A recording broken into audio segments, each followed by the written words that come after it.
Assalamualaikum dan salam sejahtera. Hari ini kita akan meneruskan topik pembelajaran kita 3.2 amalan 3R. 3R ialah reduce, reuse dan recycle.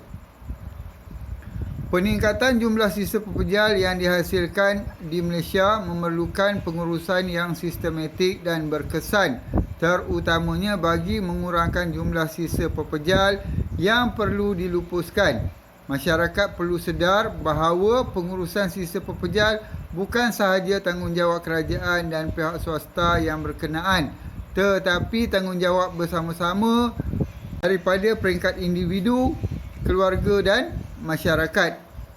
Amalan 3R iaitu pengurangan, guna semula dan kitar semula telah menjadi amalan utama masyarakat negara-negara maju seperti Jepun, Jerman, Amerika Syarikat dan lain-lain. 3R merupakan elemen-elemen yang terdapat dalam hierarki teratas pengurusan sisa pepejal. Oleh itu, masyarakat perlu diberikan pendedahan tentang amalan 3R melalui pendidikan, kempen, seminar, internet, media serta perundangan dan pemantauan yang ketat. Dengan bantuan dan kerjasama daripada masyarakat, sisa pepejal dapat dikurangkan daripada peringkat penjanaan dan seterusnya mengurangkan sisa pepejal yang perlu dihantar ke tapak pelupusan. Gambar-gambar ni menunjukkan kaedah pengurangan guna semula dan kitar semula. Baik, pada gambar yang pertama ni, ini ialah pengurangan. Pengurangan bermaksud memilih bahan yang digunakan dengan bijak bagi mengurangkan jumlah sisa pepejal yang dihasilkan. Kalau kita tengok dalam gambar ini, dia menggunakan plastik beg dan plastik kertas yang banyak untuk mengisi barang-barang. Dan beg-beg ini adalah beg yang diguna kemudian dibuang, pakai, buang. Tetapi untuk mengurangkan jumlah pembuangan sisa,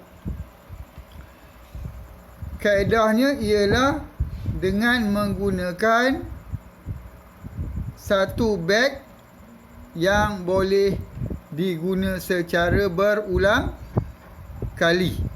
Satu beg guna secara berulang kali. Ini kaedah pengurangan. Baik. Pada gambar yang kedua, itu ialah guna semula. Guna semula bermaksud menggunakan semula bahan atau sebahagian daripada bahan yang masih boleh digunakan lagi. Contoh, botol minuman. Kita beli air mineral, botol tu dah habis air dia. Tak perlu buang, tetapi kita boleh guna semula untuk isi air untuk dibawa ke sekolah atau ke tempat kerja, tanpa perlu membeli atau mendapatkan bekas-bekas yang baru. Kita hanya boleh guna semula botol-botol yang sedia ada. Begitu juga dengan benda-benda yang lain. Contoh tayar kan. Tayar, selepas digunakan, dia haus, kita tak perlu buang. Kita boleh guna semula untuk jadikan pasu bunga contohnya. Kemudian yang terakhir ialah kitar semula. Baik, kitar semula bermaksud proses penghasilan produk baharu daripada bahan kitar semula. Macam botol kaca, botol plastik, dia perlu diasingkan kemudian melalui satu proses lain untuk menghasilkan satu produk baru. Ini yang dimaksudkan dengan kitar semula. Seterusnya kita lihat pula definisi amalan 3R. R yang pertama ialah reduce. Dalam bahasa Melayunya pengurangan. Pengurangan sisa pepejal merupakan proses pertama yang perlu diambil berat oleh masyarakat. Kaedah ini paling sukar dilakukan oleh masyarakat disebabkan penghasilan banyak produk baru yang menarik untuk dibeli walaupun barang itu sudah dimiliki. Tambahan pula, tanpa kesedaran tentang akibat lambakan sisa pepejal, masyarakat akan berterusan menjana sisa pepejal tanpa memikirkan masa depan generasi yang akan datang. Ini kalau kita pergi pasar, pergi supermarket, pergi ke mana-mana gedung jualan, kita tengok satu produk tu menarik, kita beli, walaupun barang tu kita dah ada, kita beli juga, sebab suka. Sebabnya apa? Kita tak ada kesedaran tentang akibat lambakan sisa pepejal. Itu yang dimaksudkan dalam ayat ni. Terdapat beberapa tindakan yang boleh diambil oleh masyarakat bagi mengurangkan penjanaan sisa pepejal. Pertama, berbelanja dengan bijak dan berhemah serta mengelakkan pembelian barang-barang yang tidak perlu. Kawal diri kita. Jangan membeli barang-barang yang tidak perlu. Membawa beg sendiri ketika membeli barang bagi mengelakkan penggunaan beg plastik. Kalau boleh pergi ke pasar ke, pergi ke pasar raya ke, bawa beg sendiri.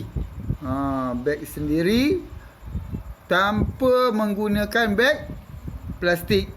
Sebab beg plastik yang kita bawa balik tu, kita bukan nak guna pun kan, buang. Tiap-tiap kali pergi beli barang, dapat beg plastik, buang.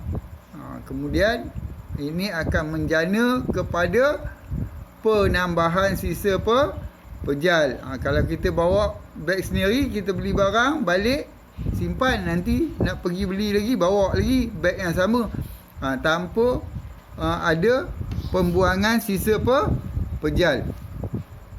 Ketiga, mengurangkan pembelian bahan di dalam botol plastik atau kaca. Sebaliknya, membeli bahan di dalam paket isian semula yang boleh mengurangkan isi padu sisa pepejal. Kalau boleh, kita beli yang refill tu.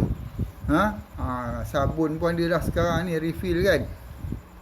Jangan beli yang dalam botol tu.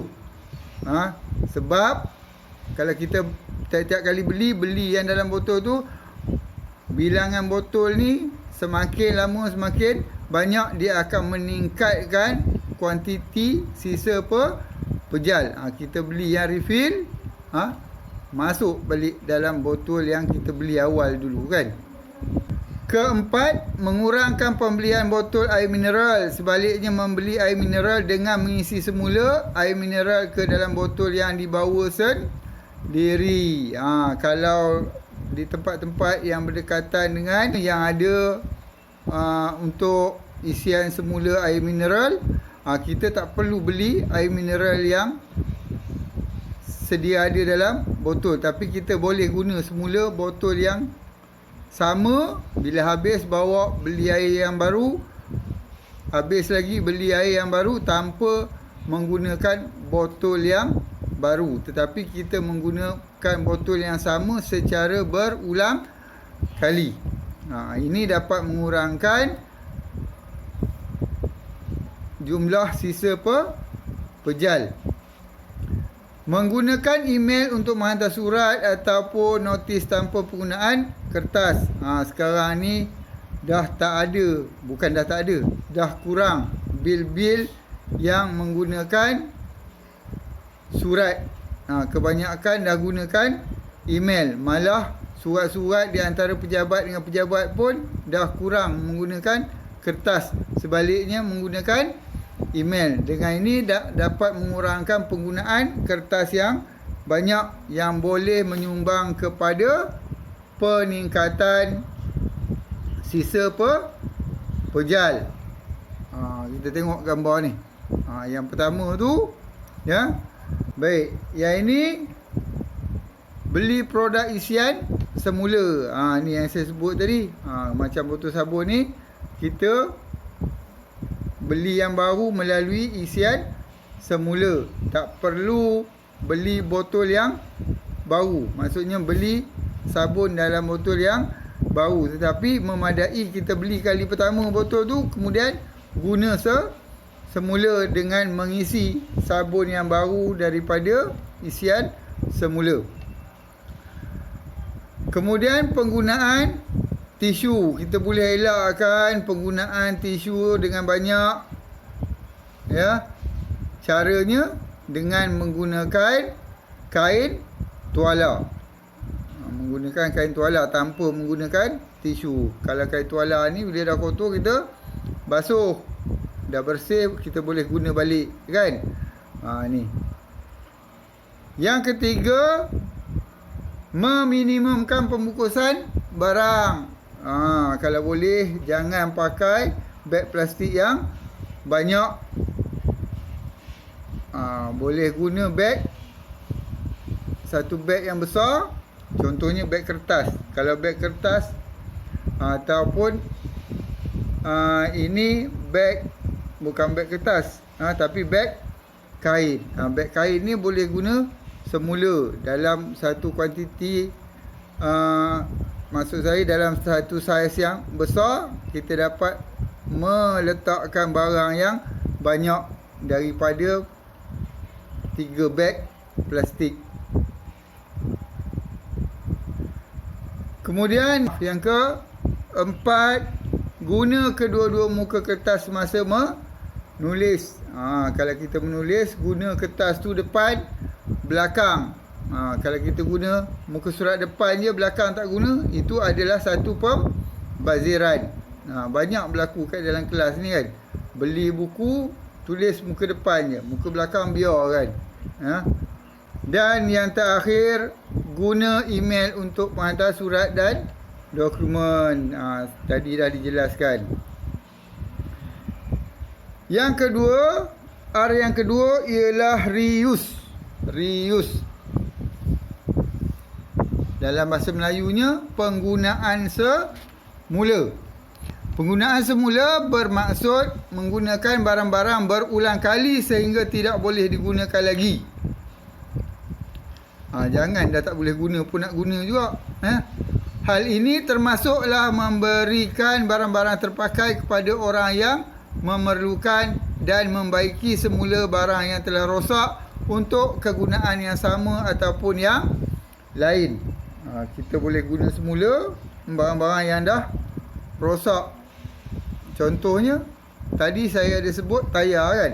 Tayar dah pakai, dah haus, kita boleh guna semula. Tapi janganlah guna balik kat kereta.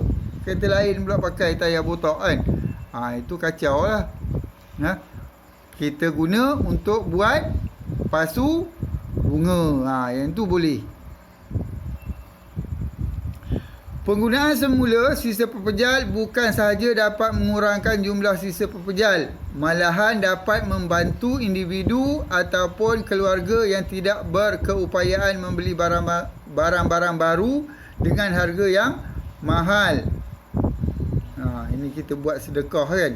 Mana-mana barang yang kita dah tak pakai, kita tak pakai, tapi barang tu boleh digunakan lagi, kan. Kita bagi pada orang lain yang memerlukannya. Jangan barang yang dah tak boleh berguna tu kita bagi ke orang. Itu bebal namanya. Walau bagaimanapun, barang-barang tersebut perlu dibaiki dan dibersihkan sebelum diberikan kepada mereka yang memerlukan. Aktiviti pemberian barang-barang terpakai kerap dijalankan apabila berlaku bencana alam seperti banjir, kebakaran, tanah runtuh dan lain-lain yang mengakibatkan kehilangan, kerosakan barang-barang keperluan. Ini terutamanya mangsa banjir, mangsa kebakaran kan. Kadang-kadang mangsa kebakaran ni tak sempat nak selamatkan barang. Ya, selai sepinggang je. Kesian kawan tu. Jadi kita ada baju-baju lama, kita dah saiz besar, baju saiz kecil dah tak boleh pakai kan. Tapi masih elok lagi. Kita bagilah dekat orang. Janganlah baju koyak rabak bagi kat orang.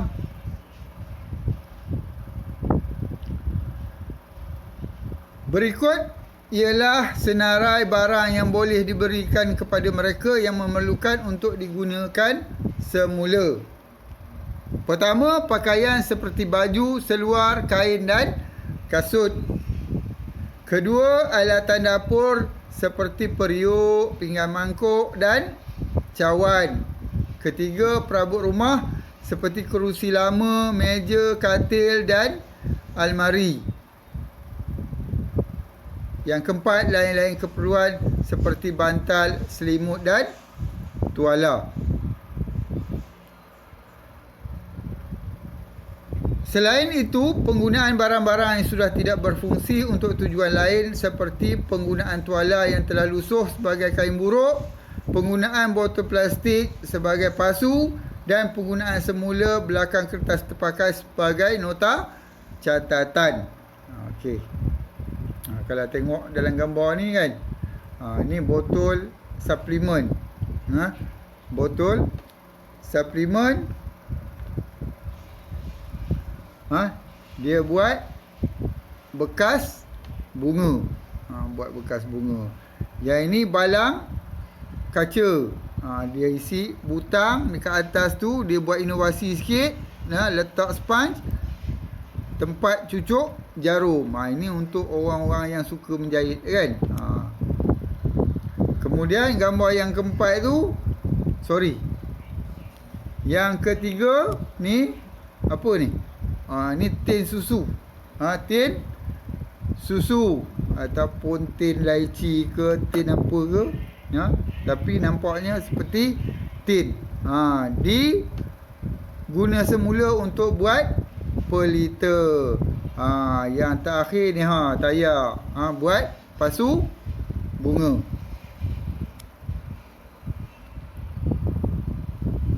Sikap prihatin terhadap situasi ini perlu ditekankan kepada masyarakat agar mereka sedar bahawa bantuan yang dihulurkan bukan sekadar dapat membantu mereka dalam kesusahan, malahan dapat membantu generasi yang akan datang. R yang terakhir ialah recycle. Dalam bahasa Melayunya, kitar semula. Kitar semula sisa pepejal melibatkan proses pengasingan dan pengumpulan bahan-bahan tertentu untuk diproses semula di kilang-kilang kitar semula. Kaedah ini memerlukan kerjasama daripada semua pihak bagi mengasingkan sisa pepejal mengikut komposisi yang telah ditetapkan. Terdapat 3 kategori sisa pepejal yang boleh dikitar semula, iaitu ada 3 kategori sisa pepejal yang boleh dikitar semula. Baik. Di mana kita nak buang ketiga-tiga ni? Ni dia. Ke dalam 3 tong sampah yang berasingan, iaitu tong sampah yang berwarna biru, coklat dan jingga. Tong sampah biru untuk kertas, tong sampah coklat untuk kaca dan tong sampah jingga untuk tin aluminium, tin keluli dan plastik. Baik. Ini ialah 3 kategori bahan yang boleh ataupun sisa pepejal yang boleh dikitar semula.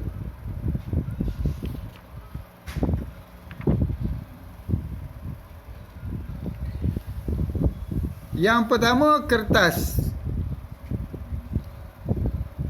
Semua kertas, yang berwarna, tidak berwarna, seperti surat khabar, majalah, buku, helaian kertas, katalog, risalah, kalender, kad, sampul surat dan kotak cardboard boleh dibuang di dalam tong sampah biru ni sebab dia boleh dikitar semula.